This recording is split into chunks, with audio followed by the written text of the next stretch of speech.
Hey guys, I hope you had time to share about your times that you were courageous on the flip grid for the last read aloud. I'm filming this in advance, but I really can't wait to hear about the times you guys have been courageous because I know you guys and I know that you've had plenty of opportunities to have courage. Um, and I just miss y'all and I want to hear about your lives. So, we're on chapter 33, and 33 is called Out on a Limb. I have been with the Murphys for 46 days. The spring weather is finally here for good, and the trees are filled with leaves and everything's blooming. It will be 100 degrees in Vegas now. I like it here. Daniel and I are shooting hoops when the peace is broken by familiar yelling. 3 houses down, we see the younger Murphy boys with a kid wearing overalls. Michael Eric is holding his stomach and crying. Daniel and I race down the street. Touch my brother again, Daniel threatens, and I'll knock you in the next week. Yet the overall kid steps up. Michael Eric is a baby. He needs his big brother to help him, he says in a baby voice.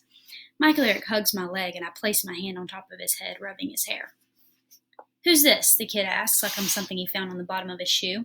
No, I say. Who are you, the neighborhood farmer? Aren't you a little old for overalls? I step up to him. He looks about 9 years old, but skinny enough for a stiff breeze to carry him away. Michael Eric speaks through the tears. That's Jimmy Parton. He hits me and calls me a baby. He's a jerkface. He must be, I say, stepping up to him. I must look like I'm going to whack him because Daniel says, Carly, you can't hit him. Mom will kill us if we hit first. Well, it seems like he did hit first, I say, looking at Michael Eric. Besides, I'm willing to hit him and lie about it. The kid looks nervous, and I have to say I enjoy watching him squirm. You're just kidding, I say, pushing his shoulder. With one finger, you're too young for me to turn into a pancake. I take Michael Eric's hand. Let's go back to the house. As we turn to go, the twerp says, You must be a Murphy. All they ever do is turn and run. Now this is the nicest thing anyone's said to me in a while, but I don't want the boys to see me run from this little creep. I decide to take the consequences for teaching him a lesson. I turn around. It must be in my eyes, because he runs.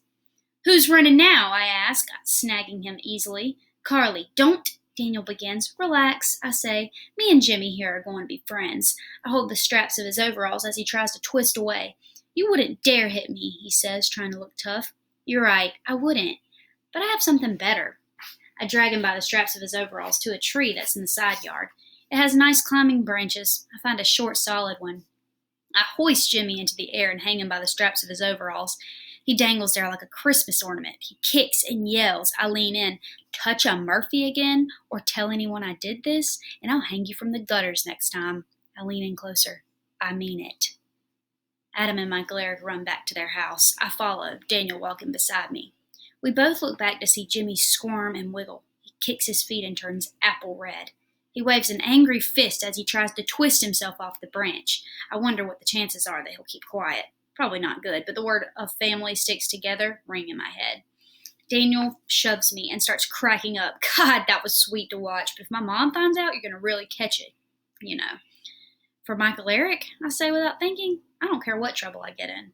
Daniel looks up. I know you don't. That's what made it so great. And then he shoves me again, and I shove him, and we laugh as we walk through 2 more of the neighbors' yards, and I have to admit, it feels pretty good. When we get back to the Murphys, Michael Eric flashes his crooked baby teeth and throws up his arms. Carly, you're my hero, he leaps. In my guts, I leap too. If there's any punishment for making Jimmy into a Christmas ornament, it'll be completely and totally worth it. Now we're at chapter 34, and it's called Defying Gravity. Now,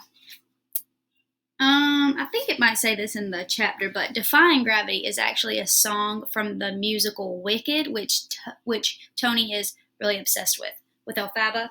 It's like the most famous song from the musical. Today, Tony arrives while I'm sitting on the kitchen counter, helping with dinner. Hello, Tony. Good to see you again. Miss Murphy smiles at her, and Tony kind of smiles back. Hey, Connors, Tony says. She motions to Mr. Murphy. So, does he ever eat or go to the bathroom or do anything but wash the socks? Well, he puts out fires, I say, jumping down from the counter. That's pretty good. Putting out fires, huh? Like the socks going up in flames in the bottom of the ninth. An ocean couldn't put out that fire. I heard that, Mr. Murphy yells from the family room. Miss Murphy chuckles. Oh boy, here they go. Thought I told you, Carly, that she isn't allowed over here, he yells. I know he's kidding, but he still makes me nervous. Tony walks over. Well, I could wait 86 years to come back because that's a really, really, really long time, don't you think? It wouldn't be enough, he says. 86 years is how long the Sox went without winning a World Series, I think is what it is. I'm not real knowledgeable about baseball, but I think that's right. They both laugh, and I think how funny it is that they're so alike. In fact, I was thinking, she adds, have you ever considered that it was Murphy's Law that the Sox couldn't come through all that time? I mean, does Red Sox Nation know it was your fault? Tony, can you tell me how it came to be that you actually root for those blowhard Yankees? Tony's face darkens a little. My dad loves the Yanks. He and my mom grew up in Jersey, and, well, it gives me a reason to email him every day. She reaches into her back pocket and pulls out a folded piece of paper. I print and carry his note with me the next day. She shuffles her feet a bit. He doesn't usually answer. She brightens. But sometimes he does. Miss Murphy has stopped and turned to look at Tony, but I'd never stopped staring. Tony glances back at me, seeming embarrassed at him, and much younger and not so tough. That's cool, Tony, I say. You're lucky to have notes from your dad. I never even met my father. I hope it makes her feel better to have a little of her dad rather than none. Mr. Murphy stares too. He presses his lips together before patting the couch next to him. Come on in here, Tony. And then he yells, you too, Carly. Come on in here and see your beloved Ellsbury. I'm surprised that she heads right over, and so do I. Ellsbury, Connors? Tony asks. Are you serious? Who do you like? I ask. Aroyd? Ha! Mr. Murphy says. He ruffles my hair and says, that's my girl.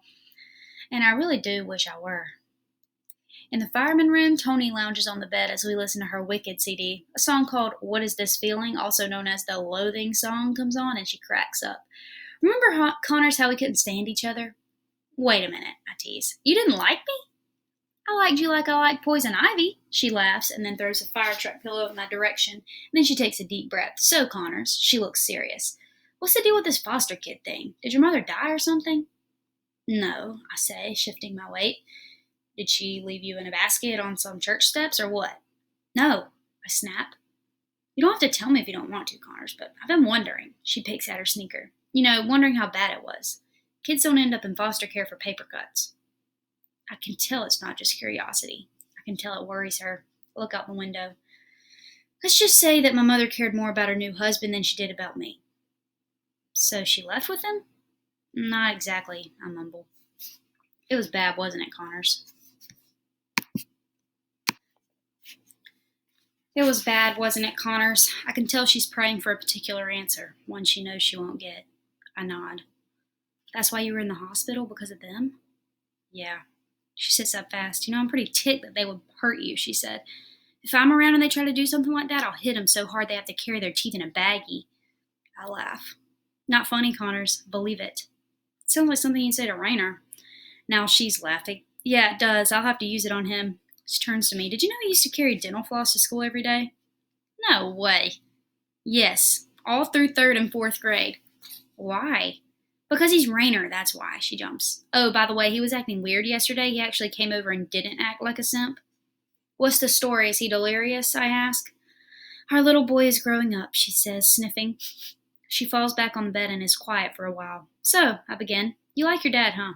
She looks surprised. Yeah, I like my dad a lot. His only fault is that he's invisible. He says he works those hours in Japan to give us a good life, but I'd take a smaller house with him home in a heartbeat. I wish my mother was different too, I confessed to Tony. Before coming here, I didn't even know I wanted her to be different. It's like when Miss Murphy kept trying to get me to try Hawaiian pizza. I thought it sounded gross, but finally I tried it, and I love it. I guess sometimes you don't know what you want because you don't know it exists. So what is your mom like? She asks. Well, if you found the person most unlike your mother on the planet, it would be my mother. For one, we'd shop for clothes in the Salvation Army drop boxes. She sits up quick. No way, really? You mean the metal boxes, not even the store? Yep, you got it, under dark of night with flashlights. We have to try that, Connor. Sounds like the best. Oh yeah, it was the best, all right. I don't want to keep talking about my mother. I throw the pillow back at her. The first few notes of Defying Gravity play. Tony stands on my bed and does the intro perfectly. I jump up and join her and say Elphaba part, and once the real song starts, we both sing everything, and I pay more attention to the words than I ever have before. And as I listen, I realize that Tony and I feel the same way about things. That we've both changed, and that we're tired of having the world push us into places we don't want to be. And that we're both scared of losing love that maybe we never even had to begin with. that we can have whatever we want in our lives, and it's only a matter of deciding. But Tony and I don't have to do it alone. We have each other. All right, guys. That was pretty heartwarming. Hope you guys will tune into the Flipgrid discussion so that you can have your voices heard. Have an awesome day.